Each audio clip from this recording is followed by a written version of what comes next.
भारत सरकार के पूंजीवादी व्यवस्था के कारण किसान फिलहाल लगभग बर्बाद होने के कगार पर आ गया है।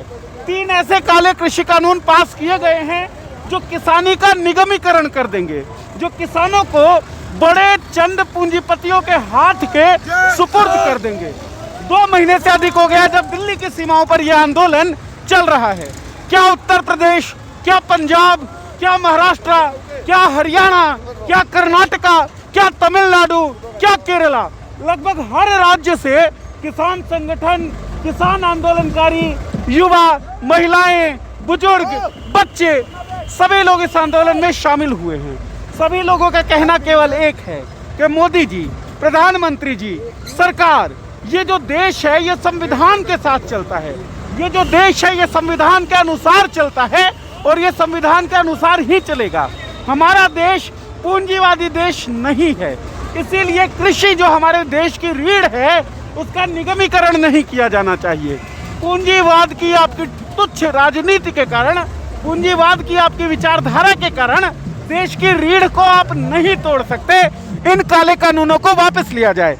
कुछ एक लोगों से हम बातचीत करते हैं जो इस ट्रैक्टर पर मौजूद है। मुजफ्फरनगर से आए हुए ये लोग हैं। मुजफ्फरनगर जो उत्तर प्रदेश में पड़ता है, वो उत्तर प्रदेश जहां आदित्यनाथ का शासन है, वो उत्तर प्रदेश जहां मंदिर निर्माण के लिए तो हल्ला होता है लेकिन किसान निर्माण के लिए हल्ला नहीं होता। सर, हम जानना चाहेंगे, मुजफ्फरनगर से आप हैं, बड़े नेता संजीव बालियान वहाँ के सांसद है, किसान नेता कहते हैं अपने आप को। उत्तर प्रदेश कहलाया जाता है कि राम राज्य आने वाला है, वहाँ पर हिंदू राष्ट्र की बड़ी बातें चलती हैं। किसान निर्माण नहीं हुआ उत्तर प्रदेश में? बिल्कुल भी नहीं हुआ जी, कोई किसानों की कोई सुन ही नहीं रहा। और देख लो ये रामराज ही तो है, देख लो दिल्ली की चमचमाती हुई सड़कों पर, देख लो ये किसान ही नहीं चल रहा है। दिल्ली की चमचमाती हुई सड़कों पर परेड काट नहीं रहा है किसान। राम मंदिर के जो ये राम मंदिर का मुद्दा उठावे ना बार बार हिंदू मुस्लिम हमें लड़ावे, राम मंदिर पे इन्होंने हमें बहकाया, हमसे वोट छीनी इन्होंने हमारे से, और अब की बार वोट ले लियो ये हमारे से। इनका जो हमने ऊपर पूछा है ना वैसे धरती में लड़ा देंगे इसी, जिन्होंने जिस तरीके से हमारे से ये काम करवाया इन्होंने, हमारा MSP रेट जो इन्होंने निर्धारित कराना है उसे हम वापसी लेकर रहेंगे। ठीक है। तो 2 तरह की राय हमने सुनी। एक तो कि ये है राम राज्य। मैं चाहता हूँ इरशाद जी आप ये पूरा राम राज्य का जो काफिला है वो देखिए। ये है किसानों के सपनों का ये है किसानों का राम राज्य जिसके लिए वो संघर्ष कर रहे हैं, जिसके लिए वो अनवरत संघर्ष कर रहे हैं। पिछले 2 महीने से अधिक समय से वो आंदोलन कर रहे हैं। पंजाब में तो उससे भी पहले 3 महीने पहले से आंदोलन चल रहा है। वहीं दूसरी तरफ एक किसान साथी जो है उन्होंने कहा कि राम राज्य के नाम पर लोगों को बरगलाया गया, लोगों को बहकाया गया, वोटें छीनी गई, लेकिन सरकार में आने के बाद लोगों का कोई ध्यान नहीं रखा गया, किसानों का कोई ध्यान नहीं रखा गया।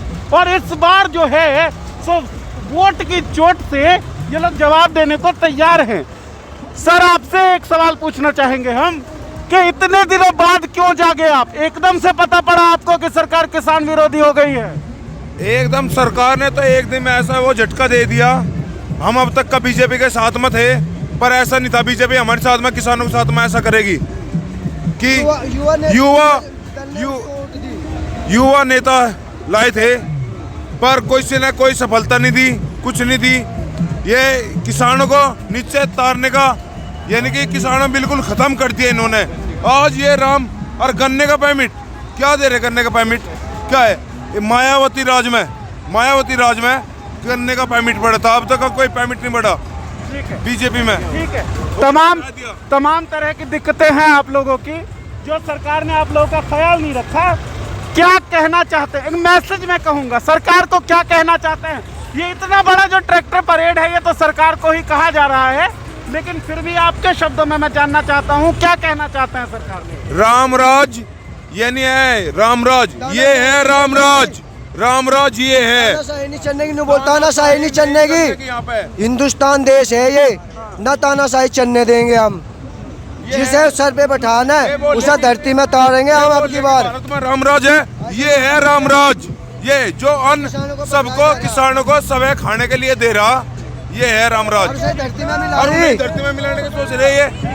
जो किसान पूरे देश के लिए अन्न उपजाता है उसे धरती में मिलाने की कोशिश कर रही है सरकार। असली राम राज्य के लिए संघर्ष ये किसान कर रहे हैं और किसानों का ये संघर्ष राम राज्य लाकर रहेगा, जहां प्रत्येक व्यक्ति, समाज का हर घटक खुशहाल रहेगा।